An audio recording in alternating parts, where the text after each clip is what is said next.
Concepção aristocrática e concepção democrática do mundo.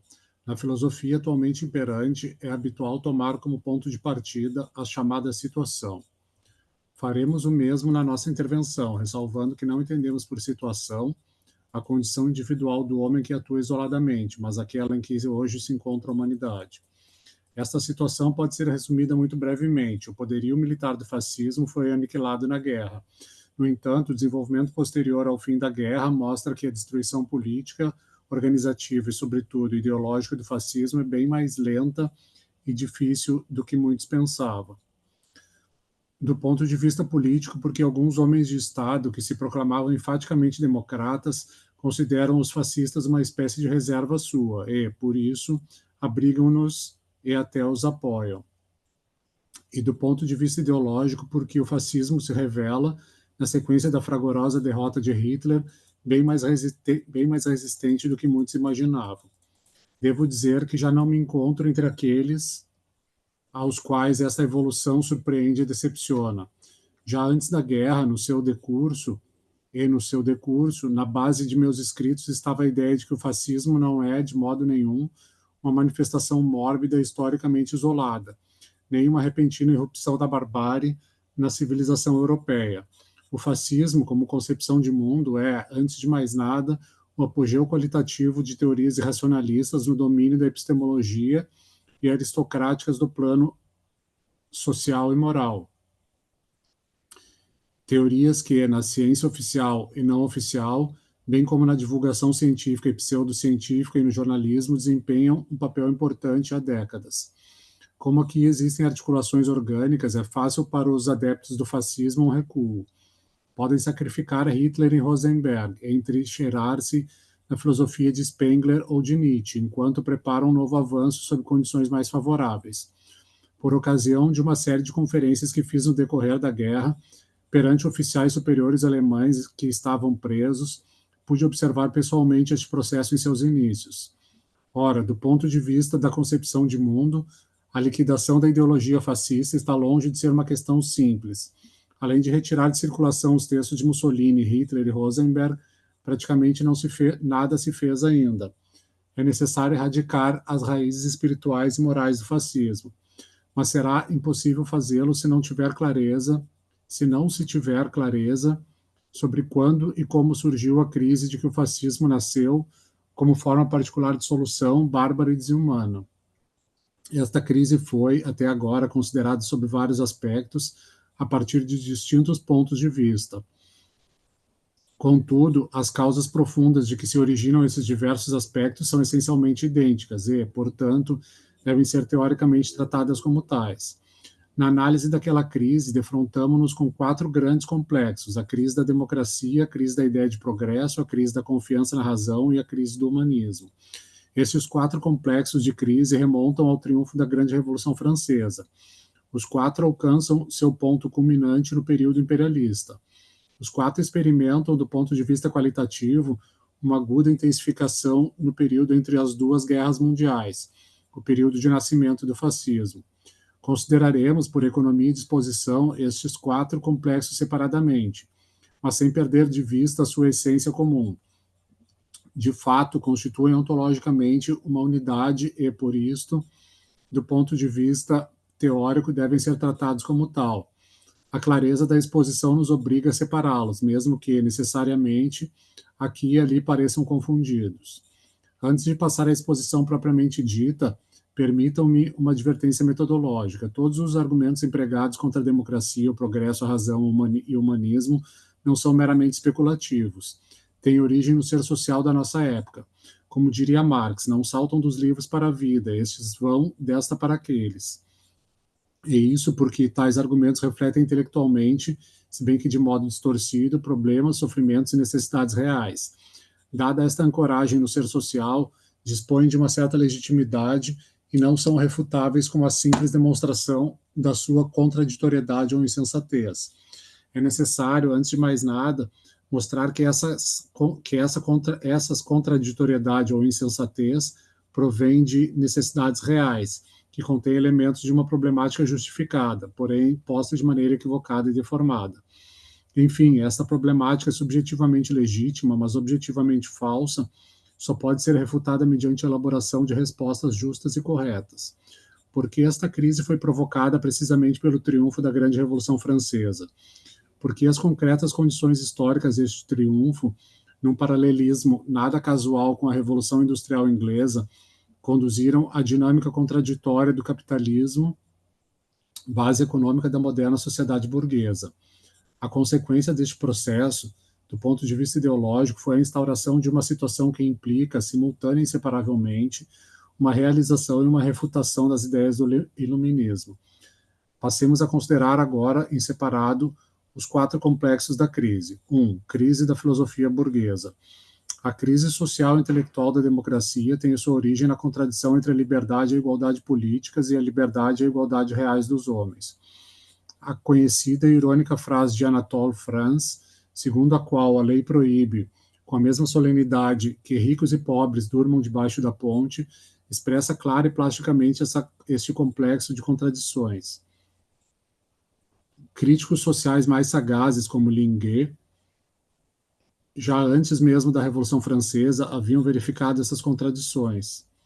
Contudo, foi preciso que a liberdade e a igualdade formais se instaurassem na vida social para que seu caráter contraditório se convertesse no ponto de cristalização de todas as agrupações político-sociais e, por isso, ideológicas do século XIX. Demarcaram-se as posições segundo 3 vias: tentativas para alcançar a liberdade e a igualdade concretas dos homens, ou pelo menos para aproximar-se delas: jacobinos, democratas radicais socialistas; esforços para fixar legalmente e idealizar intelectualmente os resultados políticos sociais da Revolução Francesa, liberalismo; tendência a converter a desigualdade e a ausência de liberdade concretas entre os homens em fato natural, em lei da natureza; enfim, em dado metafísico, partindo dessas noções para a constituição de uma concepção de mundo, correntes reacionárias de vários tipos, até o fascismo. Tais orientações, que esgotam tipologicamente as possibilidades de uma tomada de posição em face das principais questões da crise da democracia moderna, mostram-se na origem das várias, mas sempre estreitamente relacionadas, controvérsias que opuseram, nos séculos XIX e XX, as diversas concepções de mundo. A ideia que une os democratas revolucionários radicais e o socialismo é uma nova concepção de democracia. É possível formulá-la brevemente. Só se pode falar de democracia quando desaparecem todas as formas de dependência do homem frente ao homem, de exploração e de opressão do homem pelo homem, de desigualdade social e de ausência de liberdade. Trata-se, pois, de alcançar uma liberdade e uma igualdade sem discriminação de condição econômica, nacionalidade, raça, etc., raça, sexo, etc. Somente então se realizaria o terceiro grande estádio da igualdade humana. Enunciemos rapidamente esses estádios. O cristianismo estabeleceu a igualdade das almas humanas diante de Deus, a Revolução Francesa dos homens abstratos diante da lei. O socialismo realizará a igualdade dos homens concretos na vida real. Estes 3 movimentos, por mais diferentes que sejam, sempre conceberam a igualdade como um requisito indispensável para um verdadeiro desenvolvimento da personalidade, e jamais como sua destruição. Filosoficamente, a reinterpretação do materialismo e o seu desenvolvimento no pensamento marxista trazem como novidade a concepção de que a liberdade e a igualdade não são simples ideais, mas formas concretas da vida dos homens, relações concretas entre eles, ou seja, relações concretas com a sociedade, mediadas por esta, com a natureza. A realização da liberdade e da igualdade exige, portanto, a necessária transformação das condições sociais das relações humanas. Entre aqueles que foram socialmente os verdadeiros vencedores da Revolução Francesa, a ideia originária daquela transformação, em razão da sua própria vitória, vê-se cada vez mais arrefecida e debilitada. Quanto mais o liberalismo, tomado como a expressão intelectual e política desses setores, contrapostos à democracia radical e ao socialismo, recua na defesa dos seus princípios ideológicos mais abstratos e formais, se tornam os conceitos de liberdade e igualdade. Seu formalismo já aparece, de fato, em Fichte e em Kant.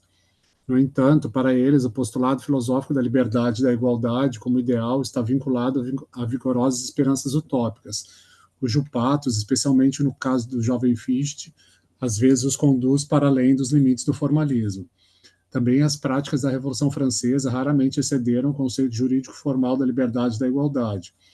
Recorde-se a oposição de Robespierre às associações de trabalhadores. Mas aqui está claro como o utopismo plebeu do sans-culotte empenha-se por ultrapassar os estreitos limites da liberdade e da igualdade formais e tende a realizar uma liberdade e uma igualdade concretas.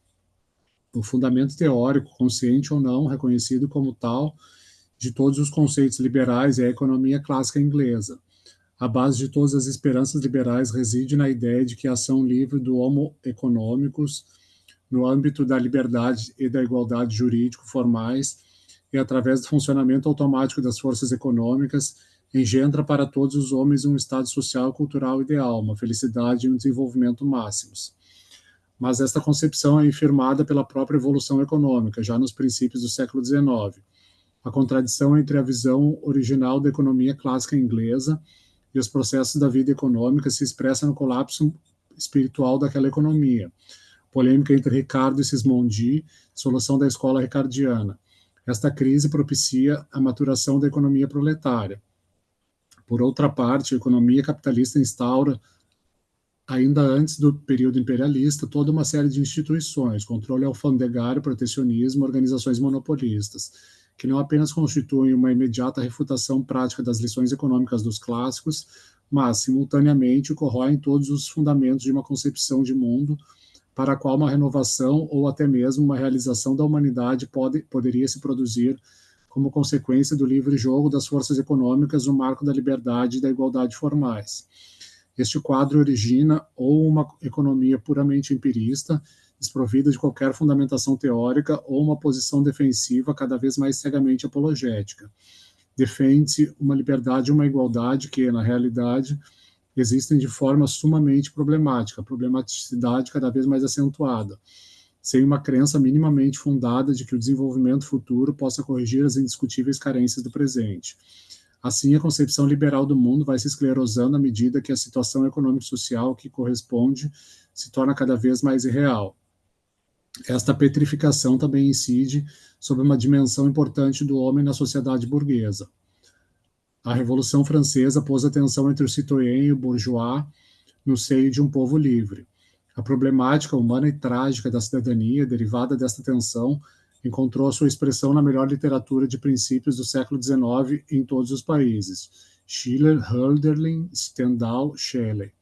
Todavia, o desenvolvimento que acabamos de sumariar, sobretudo seu fundamento econômico concreto, logo transformou o cidadão numa caricatura abstrata, na qual se destacam, sobretudo, pateticamente, os traços exteriores residuais que sobreviveram dos grandes tempos das luzes da Revolução, mas que agora estão interiormente esvaziados e carentes de significado. Romé de Flaubert.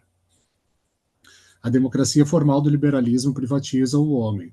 O desaparecimento do cidadão não apenas corresponde ao empobrecimento e a uma desmoralização da vida pública, da qual falaremos a seguir, mas, ao mesmo tempo, significa uma mutilação do homem, como indivíduo e como personalidade.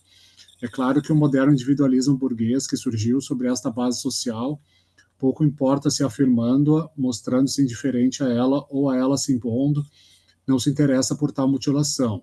Da afirmação esteticista da vida, no final do século, a sombria angústia de Heidegger no nada do nada, sempre em todas as partes só se reconhece como essencial no homem a dimensão privada individual, o lado burguês, segundo a interpretação da Revolução Francesa.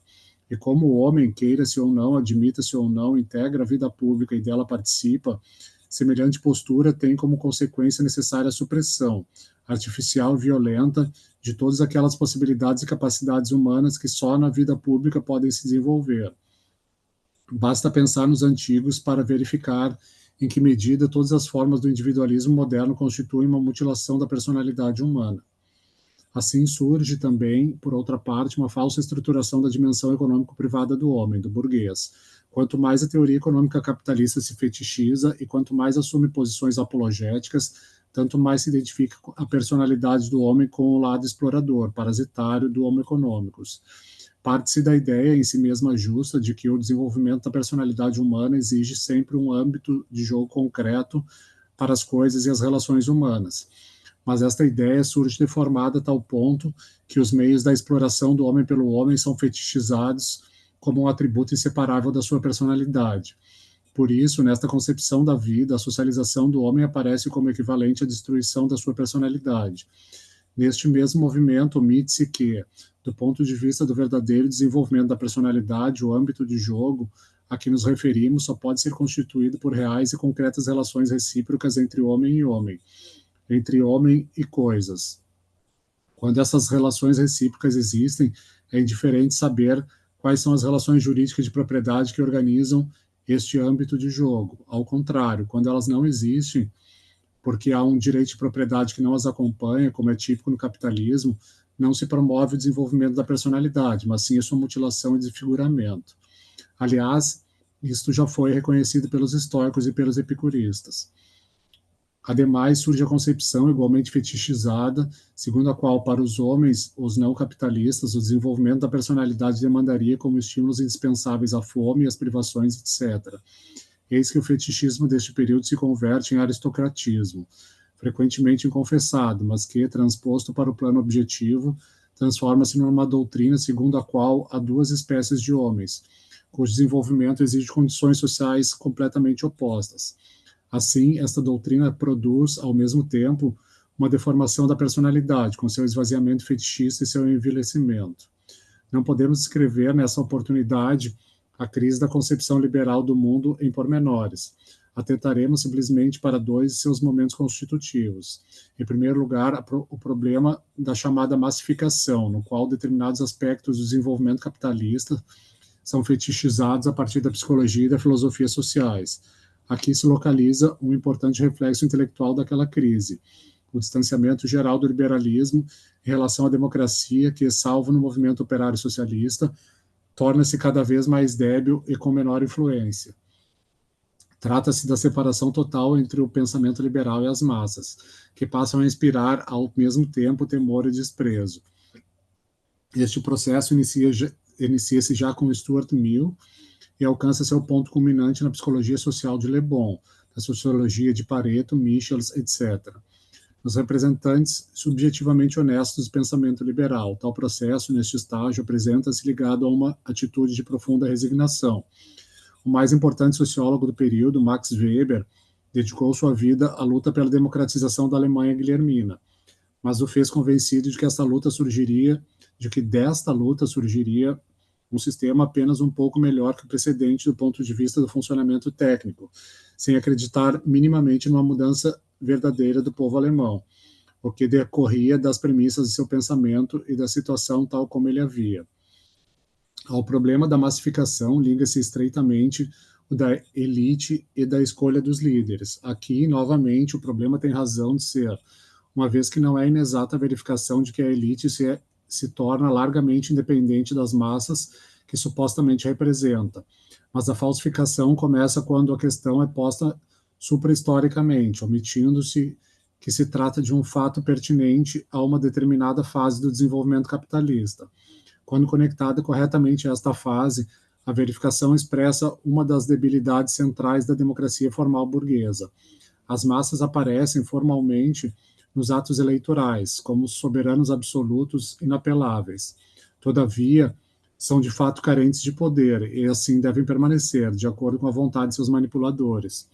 Uns poucos indicadores, o custo excessivo dos aparatos eleitorais, dos jornais de grande circulação, etc., bastam para mostrar que, na organização da economia em que se insere, o poder se concentra necessariamente em poucas mãos. A imprensa, a literatura, o cinema, etc., assim dirigidos, tendem a despolitizar o espírito das massas que, educadas deste modo, são facilmente manipuladas pela propaganda eleitoral.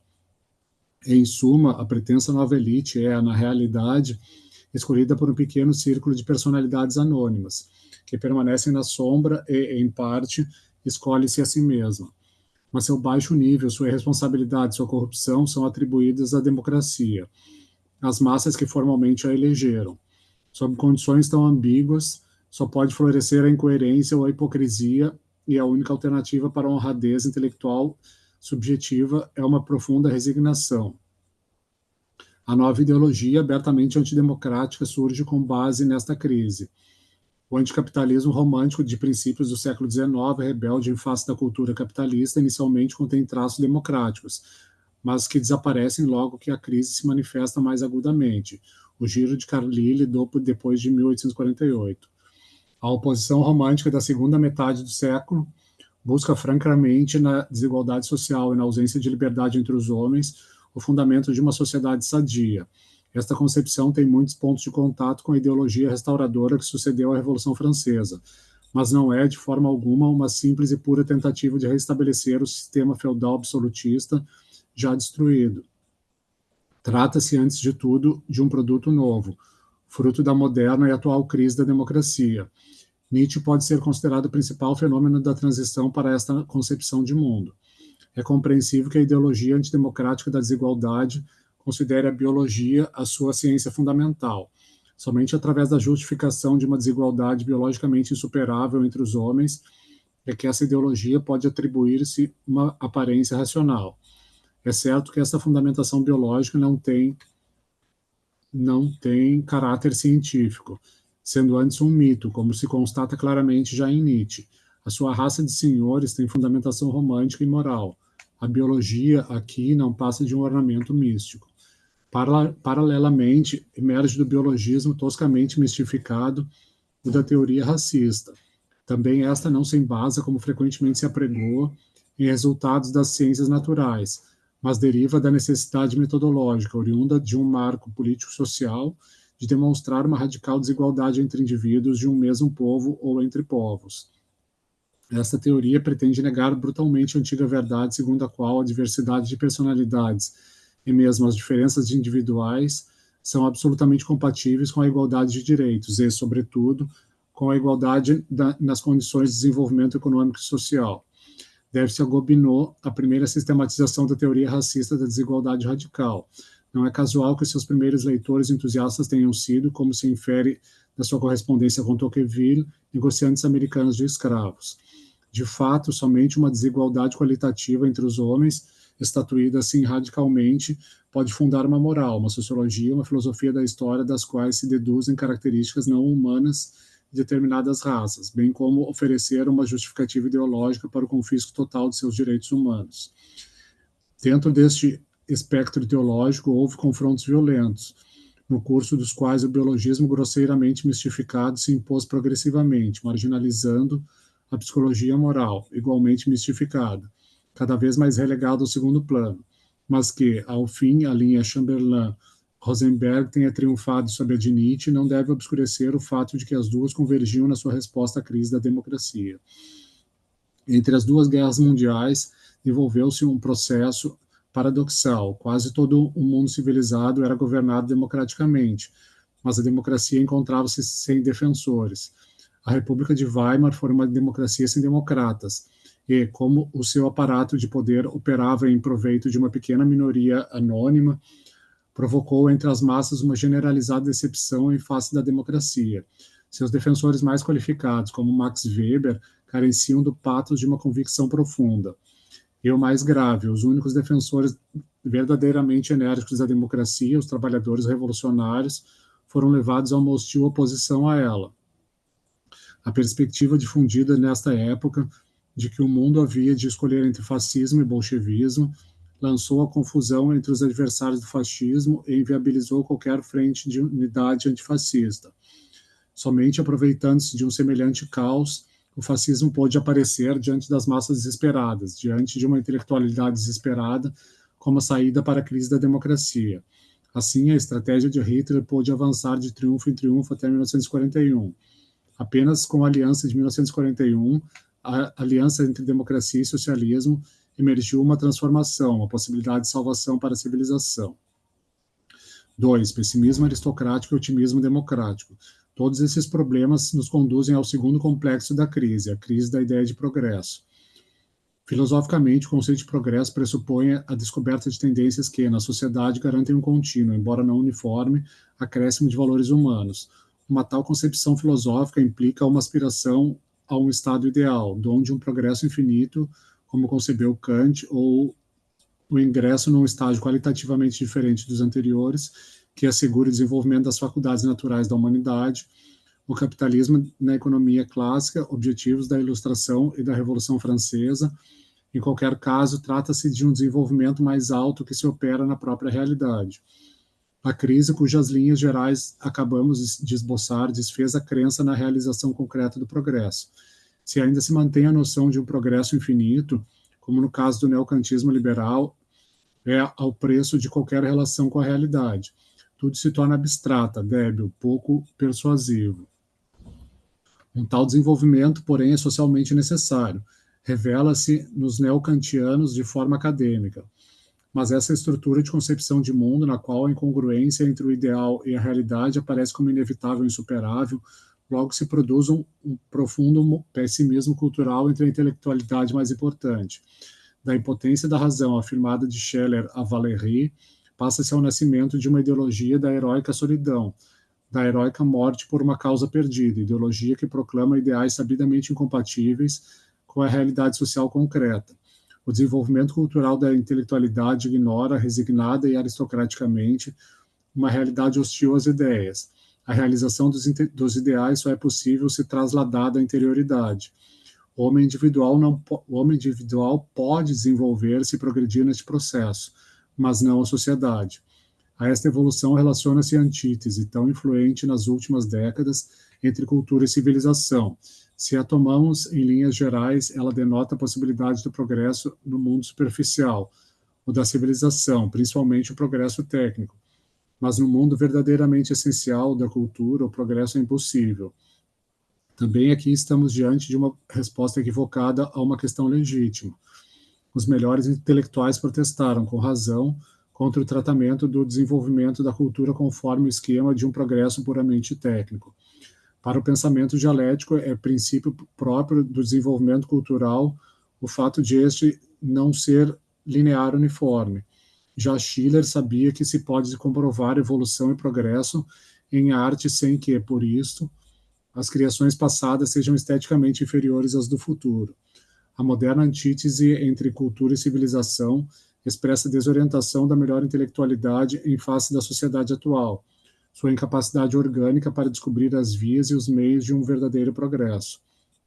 Seria instrutivo analisar como este fenômeno se vincula à alienação desta intelectualidade em relação à democracia, uma alienação favorecida, sem dúvida, pela debilitação dos ideais liberais. Neste quadro, a negação do processo histórico surge relativamente cedo, na forma mais radical em Schopenhauer, mas também, no final das contas, em Kierkegaard e no historicismo romântico alemão, em Ranke e sua escola. Nietzsche procura assentar ideologicamente sua utopia reacionária sobre essa negação do progresso. Mas, em primeiro lugar, sua verdadeira concepção de história é muito próxima de Schopenhauer. A história revela uma corrupção contínua, uma degradação irrefreável, no interior das quais as transformações individuais são milagres inexplicáveis. Em segundo lugar, a sua doutrina do eterno retorno é uma nova renegação de qualquer historicidade, de qualquer progresso. Não é de surpreender, pois, que, quando há que constatar um progresso, entendido à sua maneira, Nietzsche cai no puramente mítico. Torna-se visível, a esta altura, uma estrutural e interessante inter-relação de ideias. O pessimismo social desemboca numa visão estática da história. A posição antidemocrática vincula-se intimamente à negação do progresso. Quando há algo valioso na história, isso encontra-se no passado. O próprio processo histórico deve ser uma decadência e nele o melhor que se pode obter é um regresso. Mas nem isto é alcançável organicamente pelo desenvolvimento, antes resultando de um brusco salto qualitativo. Esta última ideia é dominante na teoria racista. O que a Idade Média era para o anticapitalismo romântico é o aqui o estado originário da raça pura. A história não é outra coisa que uma mescla de raças e daí sua corrupção, donde o pessimismo de Gobineau. A ideologia fascista se funda sobre esta base, nega radicalmente toda a ideia de progresso e oferece, através de um milagre, termo empregado por Hitler para designar a sua própria missão, a perspectiva da restituição do Estado originário. Com a teoria racista, a ideologia da elite, a concepção aristocrática torna-se, na medida em que é aplicável a povos inteiros, igualmente acessível às grandes massas e, ademais, ganha uma fundamentação que é, ao mesmo tempo, totalmente rígida e arbitrária. Os racistas radicais foram, durante décadas, pequenas seitas, mas rodeadas por uma ambivalência ideológica que, em si mesma, era aristocrática. A noção de elite fundava-se psíquica e espiritualmente em dimensões sociomorais, porém sempre remontando, em última análise, ao mito da raça, Nietzsche e Spengler. Mas, se a sua influência se ampliou progressivamente, somente as condições sociais do período preparatório à Segunda Guerra Mundial conduziram à vitória do movimento fascista entre as massas. É possível verificar aqui, por um lado, relações entre democracia e antidemocracia, e, por outro, o que se convencionou chamar de posições últimas nas questões filosóficas. E tais relações nada têm a ver com as construções tipológicas, sempre mais ou menos arbitrárias, encontráveis nas ciências do espírito. Antes, trata-se de mostrar como se posicionam os pensadores frente a determinadas tendências concretas de sua ambiência social, como as interpretam, aceitam-nas ou as recusam, etc.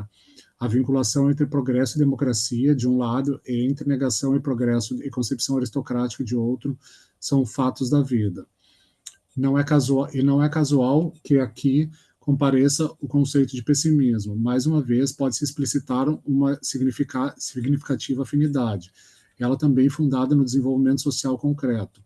Agrupam-se, e não em função do acaso, de uma parte, progresso, otimismo e democracia, e de outra, negação do progresso, pessimismo e concepção aristocrática. Nas controvérsias entre otimismo e pessimismo, se aparentemente os dados naturais jogam um papel importante, o que é sempre decisivo é a perspectiva social. Os dados da natureza apenas proporcionam justificações. Nenhum democrata otimista terá a sua postura otimista perturbada pelo conhecimento de que, um dia, a Terra e com ela a cultura humana irá desaparecer, mas Chamberlain e Nietzsche mostraram como o darwinismo social pode ser utilizado para os fins de uma filosofia anti-evolucionista. A força crescente do pessimismo em nossos dias evidencia essas raízes sociais. Ele aparece quase sempre como pessimismo cultural, como negação do progresso nas questões essenciais da humanidade. E é com esta situação atual da intelectualidade contemporânea, já mencionada, que se relaciona estreitamente o fato de o pessimismo adquirir cada vez mais um caráter elegante, em oposição ao otimismo robusto e plebeu. O pessimismo aparece como algo autenticamente espiritual, moralmente superior ao otimismo. Também para isto se pode invocar uma relativa justificação. Na ambiência social de uma apologia da vida capitalista empenhada, de um lado, em negar e de outro, em idealizar tudo o que nessa vida há de monstruoso, vil, desumano. Na ambiência social em que impera um vulgar conceito de progresso que identifica o desenvolvimento da sua economia e da sua civilização técnica a uma ascensão linear, desconsiderando seus efeitos destrutivos sobre o homem e a cultura, numa ambiência social como esta, os que assumem o ceticismo e até o pessimismo podem considerar-se num nível intelectual e moral superior aos seus adversários. Uma brusca transformação, porém, ocorre logo que esse pessimismo se converte repentinamente em um aristocratismo vaidoso, que o conduz a uma aliança com as forças da reação. O anti-historicismo e o pessimismo metafísico de Schopenhauer pretendiam elevar-se acima da mesquinhez da vida social e política, mas significaram realmente, com o próprio Schopenhauer, um apoio ao terror branco em e depois de 1848. O ulterior desenvolvimento dessas tendências aristocrático-pessimistas tão somente aprofundou seu caráter reacionário. Por alguma razão, Thomas Mann, em Charakteristik unserer Zeit, caracterização do nosso tempo, menciona a forma atrativa da doença, da putrefação e da morte. Todas essas tendências alcançaram a sua extrema intensificação no fascismo. E isto porque, como vimos, são próprios das teorias racistas um pessimismo e um aristocratismo absolutos. O pessimismo heróico dos fascistas é a filosofia do mais radical menosprezo pelo homem, da inescrupulosa exploração do profundo desespero presente nas grandes massas e intelectuais desorientados. Os campos de extermínio de Auschwitz ou de Majdanek são o resultado da política imperialista do fascismo. Mas esse sistema político e suas manifestações teriam sido impossíveis não fora o aristocratismo, que se recusa a considerar como homem qualquer ser humano de outra raça, não fora uma ideologia universal do desespero e não fora a ausência de uma perspectiva social e histórica. Ou seja, teriam sido impossíveis não fora tudo aquilo que pôs uma nação inteira e o seu destino na situação do aventureiro que vive à beira do abismo. 3. A afirmação e negação da razão. Já nos aproximamos bastante à verdadeira problemática filosófica. As nossas reflexões subsequentes vão nos conduzir à questão central, a afirmação ou negação da razão. Trata-se de falso academicismo considerar a posição da filosofia frente à razão como um problema imanente ou filosofia mesma, ou seja, da epistemologia, da fenomenologia, da ontologia, etc. Todas essas disciplinas não são mais que momentos da filosofia em seu conjunto, cujos fundamentos, como os gregos já haviam visto, assim em Fichte, para não falar dos materialistas, devem ser procurados no próprio ser. Cada questão colocada, bem como a resposta apresentada pela epistemologia, etc., depende de como o filósofo pensa a relação entre o ser e a razão. Depende de se, para ele, o núcleo da existência, a essência do ser, é racional ou irracional. Não é possível, nesta oportunidade, abordar, mesmo que de passagem, a problemática filosófica do irracionalismo. Trataremos apenas de indicar a sua relação com o que nos interessa agora, o dilema aristocratismo-democracia. Também aqui a correlação é nítida. É verdade que não no sentido simplificado de que um pensador esteja situado de modo inteiramente político à esquerda ou à direita. Neste domínio há frequentes exceções, como, por exemplo, Sorel. Mas, ideologicamente, a questão é inequívoca. A tomada de posição contra o progresso está quase sempre em estreita relação com o irracionalismo, e particularmente com o conceito de nova elite. As tendências fundamentais de Sorel eram seguramente socialistas, mas não eram também seguramente democráticas. A ruptura entre socialismo e democracia, de tão graves consequências, igualmente se revela na sua filosofia. Em sua gênese histórica, a ideologia racionalista nasceu opondo-se à Revolução Francesa e, por isso, dirige-se energicamente contra o conceito de progresso, contra a necessária destruição do velho pelo novo. Constitui, desde o início, uma defesa da velha sociedade aristocrática, e não só no plano político. Está voltada ideologicamente contra o reino da razão, postulado pela Ilustração, e quer tão somente manter as instituições, etc., simplesmente porque elas existem, e proteger as tradições simplesmente porque parecem vivas, independentemente do seu caráter racional ou não. Trata-se, pois, de um repúdio da razão como critério.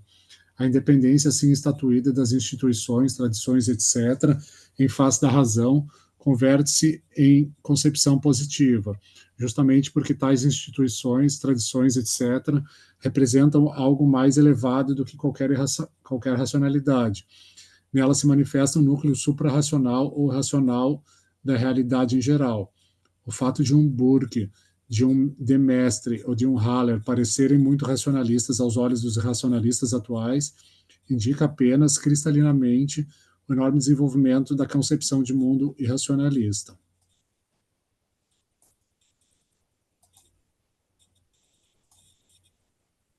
As relações do racionalismo com a concepção aristocrática do mundo não determinam somente a sua gênese, mas também a sua estrutura filosófica. Pensemos na polêmica entre Schelling e Hegel acerca da intuição intelectual. Neste caso, a controvérsia elevou-se realmente a um nível filosófico e podem-se colher límpidas formulações acerca do caráter aristocrático ou democrático de cada posição. Schelling sustenta que a intuição intelectual, ou seja, o organon, que assegura o acesso à essência da realidade, exige um dom inato, genial, que não pode ser aprendido. Esta tese vem sendo desenvolvida Schopenhauer, Nietzsche, Bergson e a Escola de George, até o racionalismo contemporâneo. Nela, não é importante distinguir se trata de uma exigência de uma genialidade estética, moral, filosófica, psicológica, etc.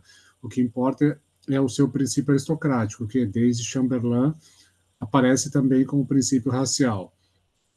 Contra esta concepção, Hegel defende a ideia de que todo homem dispõe dos meios necessários para compreender filosoficamente a realidade. Isso não significa, de modo algum, que Hegel identifique o conhecimento filosófico ao sadio senso comum, nem que o pense como algo acessível de imediato, tornando supérfluo o trabalho especializado preparatório da filosofia. O seu ponto de vista sustenta apenas que o conhecimento filosófico da realidade é, em princípio, possível para todos os homens normais. A ilustração de que se vale características. Todos os soldados de Napoleão poderiam vir a ser marechais, mas, evidentemente, nem todos o foram. Assim, também se encontram os homens em face do conhecimento filosófico da realidade. Já a sua fenomenologia do espírito dirigia-se contra Schelling. Nela, o salto irracionalmente genial da intuição intelectual opõe-se à descoberta de um caminho racional para a compreensão do mundo, tanto de modo individual quanto humano genérico, tanto do ponto de vista antropológico quanto sócio-histórico. Não se pode minimizar, é certo, a inflexão aqui realizada. A razão hegeliana não é redutível à razão ilustrada.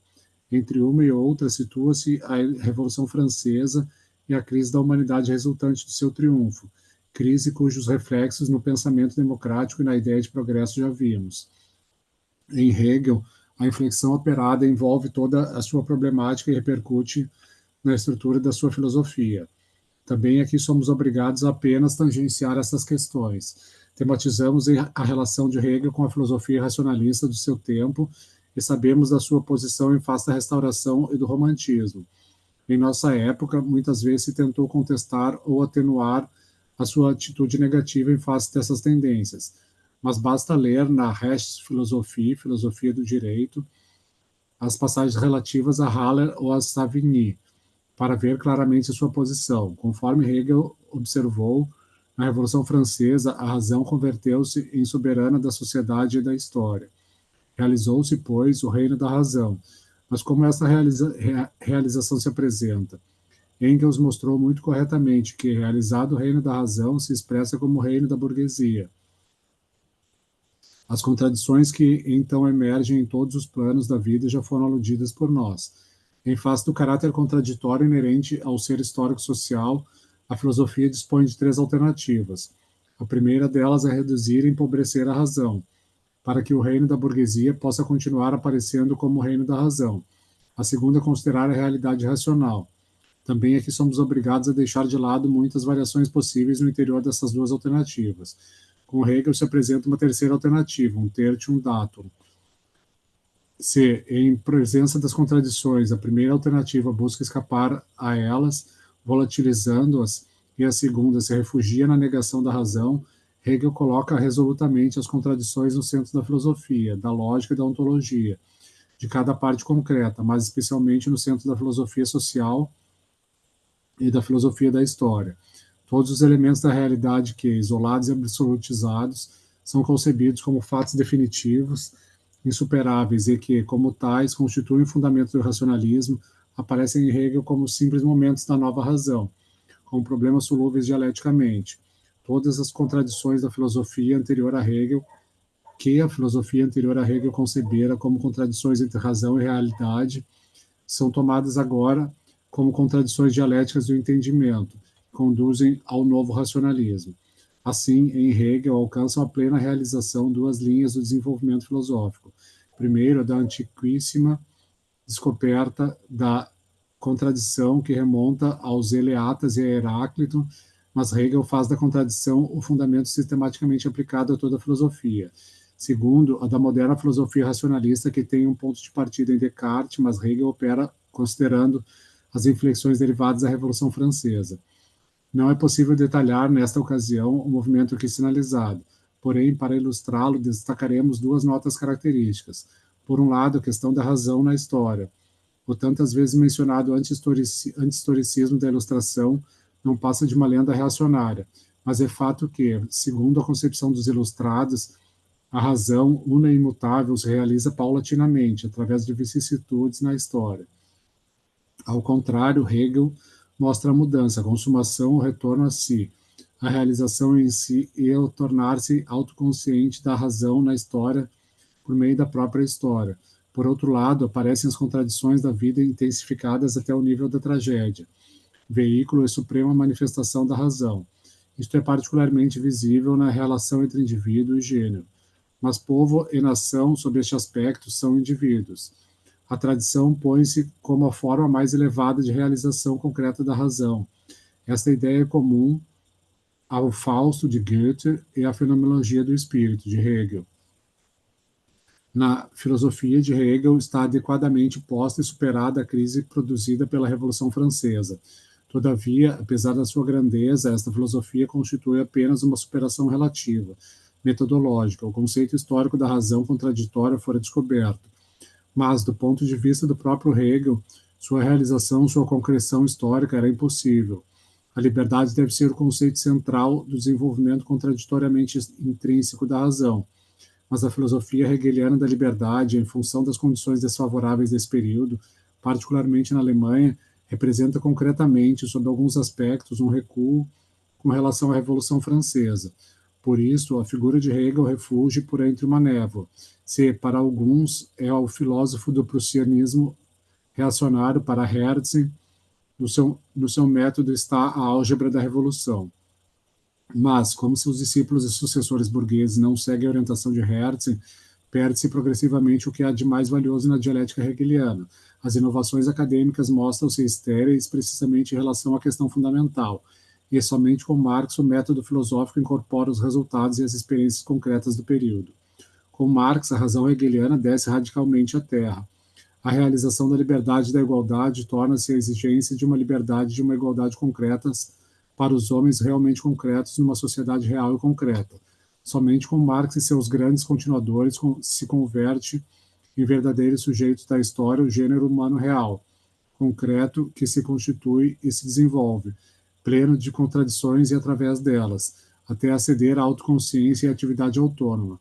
Somente com Marx se tornou visível o verdadeiro desenvolvimento do homem, não de sua consciência atomizada, deformada pelo capitalismo que faz dele um átomo, um mundo fetichizado em suas relações reais, concretas e contraditórias com os outros homens. As relações entre os homens aparecem, então, como fundamento da estrutura e da dinâmica do progresso, como órgãos vivos através dos quais a razão se realiza na história. Esta grande filosofia permaneceu até agora quase totalmente ineficaz no mundo burguês. Para isso, houve que esquecer ou deformar a dialética. No entanto, o curso da história não se deixa travar por este silêncio ou essa deformação. Surgem continuamente novos e sempre mais complexos problemas dialéticos, que aparecem em função do desenvolvimento filosófico acima esboçado, como dados insuperáveis para o irracionalismo.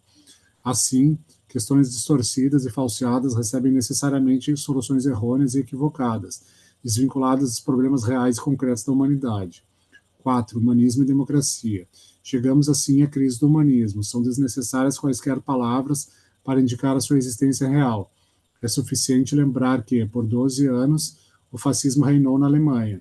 Mas em que consiste tal crise? O humanismo, em sua gênese e por sua própria essência, é um conhecimento do homem voltado para a defesa da sua dignidade e dos seus direitos.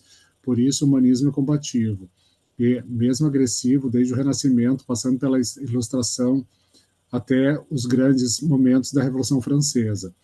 A crise que analisamos nas páginas precedentes incide sobre o humanismo da seguinte maneira: quanto mais intensas são as suas interações solidárias com as filosofias antidemocráticas ou antiprogressistas, e, em especial, racistas, tanto mais fortes serão, em todas as ciências, as tendências anti-humanistas. O humanismo perde seu fundamento nas ciências concretas do homem. A luta pela dignidade e pelos direitos humanos vê-se compelida gradualmente a assumir uma posição defensiva, ideologicamente coagulada em abstrações que conduzem cada vez mais, dada a sua alienação em face da realidade social concreta, a um pálido utopismo. As causas decisivas desta crise estão claramente indicadas nas nossas formulações anteriores. Quando a base do humanismo é o indivíduo isolado, cujos postulados de vida jazem nesse isolamento e que acredita estar, como pessoa privada, lançado numa sociedade que lhe é estranha, enrijecida e desumana, não resta ao humanismo senão encontrar meios pacíficos para cobrir a sua retirada. Este empobrecimento do humanismo se revela nitidamente na sua relação com seu próprio passado e com o que de mais grandioso realizou praticamente a Revolução Francesa. Grandes escritores humanistas como Victor Hugo, em 1793, e Charles Dickens, em História de Duas Cidades, tipificam este processo. O real humano não é mais capaz de opor nada contundente e eficaz à realpolitik dos poderes reinantes, quer no plano nacional, quer na política externa. As palavras de ordem humanistas reduzem-se a um não se opõe ao mal, mantém-se individualmente puro, etc. O pacifismo meramente humanitário que se contrapôs à Primeira Guerra Mundial com suas proclamações abstratas em defesa do humanismo abstrato, do homem abstrato, não podia indicar um rumo para uma ação humana efetiva. Disso resulta a enorme decepção dos melhores intelectuais da época, coincidente com o fato de o anti-humanismo ganhar progressivamente um maior poder, extensivo e intensivo de atração. A fragilização do humanismo deriva do afrouxamento das suas relações com a democracia em geral, e, em particular, com a democracia combativa. Victor Hugo e Charles Dickens são, é óbvio, verdadeiros democratas. Neles, a crise do humanismo manifesta-se no fato de recuarem ante o autêntico caminho que conduz à realização de seus ideais, levando-os à desorientação no labirinto de contradições que surgiu com o triunfo da Revolução Francesa. Não lhes é dado vislumbrar nenhum caminho viável para o futuro do gênero humano. Eles aceitam os ideais jacobinos, mas repudiam os métodos de sua realização. Mas é justamente a recusa desses métodos que sinaliza o enfraquecimento do pensamento democrático e do humanismo ativo. Enquanto os adversários da democracia, que não têm quaisquer escrúpulos humanistas, empregam todos os meios para alcançar seus fins reacionários, a ideologia em crise do humanismo democrático mostra-se conservadora em sua insistência em retomar os ideais da ilustração pré-revolucionária, de fato já esgotados, e, ao mesmo tempo, revela-se no que toca aos meios para realizar aqueles ideais, hipercrítica e autodestrutivamente cética. Aqui, a negação do mal desemboca numa capitulação objetiva diante dele, com a busca pelo sujeito de garantir a preservação de sua pureza individual e moral. Só a culminação das tendências anti-humanistas e antidemocráticas no período ascensional do fascismo e durante o seu domínio desencadeou entre essas forças uma reação humanista mais realista. Pode-se ver em Anatole France o precursor desta reação. Apesar de sua crítica fortemente cética aos ideais jacobinos, que julga devam ser superados, aprova o seu método ativamente heróico. Este movimento indica, sob este ponto de vista, que algo mudou nos humanistas mais destacados do nosso tempo. A exigência da superação dos ideais jacobinos sugere que eles tomaram uma posição concreta e positiva em relação ao socialismo, o que não significa que necessariamente devam tornar-se socialistas. Significa apenas que compreenderam o conteúdo social da democracia de modo mais concretamente humanista, superando o velho formalismo. Significa que começaram a perceber que a violência do anti-humanismo, a violência desencadeada pela loucura racista, só pode ser vencida pela violência, com o poder do povo despertado para a vida democrática. Esse desenvolvimento é visível em Romain Rolland, que passou do gandhismo ao humanismo combatente. Este caminho foi percorrido por Thomas e Heinrich Mann. Trata-se de uma importante reação frente à evolução do século passado. É o início do restabelecimento da aliança entre o socialismo e a democracia, e, através dela, a passagem de um humanismo concreto. Ademais, a Segunda Guerra Mundial, a luta dos povos contra a nova ordem fascista, desencadeia neles, é óbvio que com interesses diferentes intensidades nos distintos países, novas atitudes que podem tornar possível a consolidação de formas democráticas de vida na nova Europa. 5. Os caminhos do desenvolvimento democrático.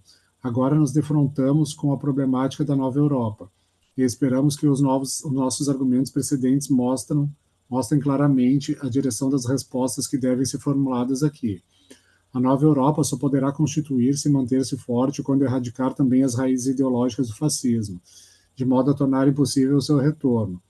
Não é este o lugar para dizer da insuficiência do que, neste sentido, foi feito até agora, tanto no domínio das políticas internas quanto externas. Se extrairmos algumas lições ideológicas do domínio fascista, constataremos que ele encontrou as resistências mais fortes onde, entre o povo, estava vivo um verdadeiro espírito democrático, não diluído no formalismo liberal, União Soviética, Iugoslávia, França. Porém, se esta constatação é correta, também é insuficiente. Devemos constatar mais, que o fascismo jamais triunfaria sem a crise da democracia e daquele complexo de ideias a ela conexas, cuja evolução sumariamos há pouco. Esta crise tornou as massas e a intelectualidade receptivas ao veneno ideológico da teoria racista e desarmou ideologicamente, ou de modo parcial ou total, os seus opositores. É necessário, no futuro, em face dessas questões, ter mais clarividência e mais energia que as demonstradas na luta contra a ascensão do fascismo. É importante analisar as estratégias de recuo da reação, sugeridas por nós no início desta exposição, para tornar-lhe impossível uma retirada ordenada, bem como a reorganização e atualização da sua ideologia. Para isto, é extremamente necessária a constituição de uma concepção democrática do mundo. É absolutamente indispensável reconhecer que as ideologias jamais podem ser neutras em face do aristocratismo e da democracia, e que toda atitude filosófica implica uma tomada de posição em relação à democracia. E, adicionalmente, é preciso reconhecer também, com o exemplo do destino da República de Weimar, como são inevitáveis a debilidade e a impotência de uma república sem republicanos, de uma democracia sem democratas. Sei que muitas pessoas acreditam hoje que seria valioso regressar à democracia do pré-guerra, restaurando a velha democracia formal.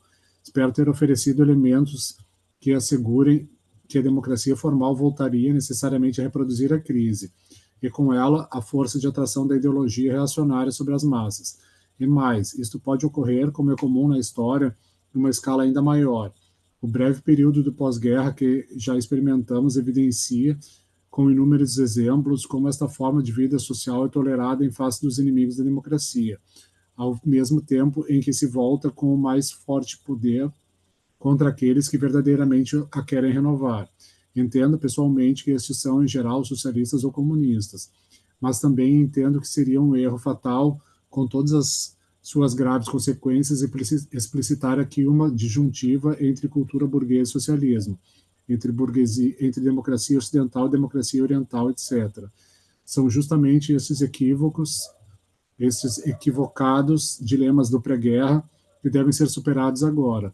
A falsa alternativa, fascismo ou bolchevismo, contribuiu extraordinariamente para o enfraquecimento das forças progressistas no período que precedeu a guerra. Durante a guerra, em 1941, produziu-se uma importante modificação, que está diretamente relacionada à mudança a que nos estamos referindo.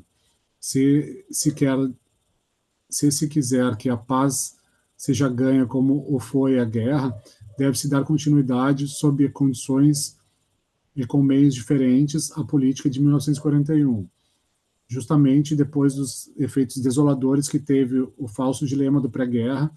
A história universal oferece à democracia uma inesperada possibilidade de renascimento político, social e ideológico. A questão que se opõe é a seguinte: como se vai aproveitar essa oportunidade?